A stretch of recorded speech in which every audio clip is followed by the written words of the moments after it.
మీ అందరికీ తెలుసు, సంధ్య థియేటర్ సంఘటన జరిగి 2 వారాలు గడుస్తుంది. సో ఈరోజు ప్రభుత్వం తరఫున నేను హెల్త్ సెక్రటరీ కృష్ణ గారు ఇక్కడ విచ్చేసాము. ఒక 2 వారాల నుండి కిమ్స్ హాస్పిటల్లో ట్రీట్మెంట్లో ఉన్న 9 సంవత్సరాల బాబు శ్రీ తేజ్, ఆయన పరిస్థితి, ఆరోగ్య పరిస్థితి ఏంటి, ఇంకా ముందు వచ్చే రోజుల్లో దాని గురించి ఏమేమి చర్యలు తీసుకోవాలో గురించి డాక్టర్స్ని అడిగి తెలుసుకున్నాము. సో దాని బులెటిన్ ఎగ్జాక్ట్ కండిషన్ ఏంటో డాక్టర్స్ తర్వాత బులెటిన్ లాగా ఇస్తారు.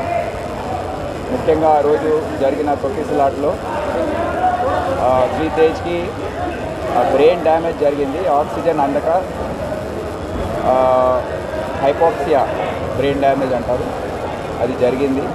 సో దాని నుండి రికవరీ కావడానికి సమయం పడుతుందని డాక్టర్స్ తెలియజేయడం జరిగింది. ఇప్పుడే ఆక్సిజన్ సపోర్ట్, వెంటిలేటర్ సపోర్ట్తో ఇప్పుడు ట్రీట్మెంట్ ఇదంతా చేస్తూ ఉన్నారు. ఈ ట్రీట్మెంట్ కొద్దిగా సుదీర్ఘంగా సాగే అవకాశం ఉంది.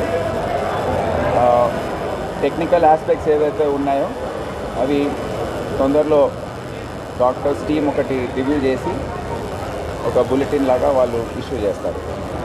ఇప్పుడు కృష్ణ గారు మాట్లాడారు.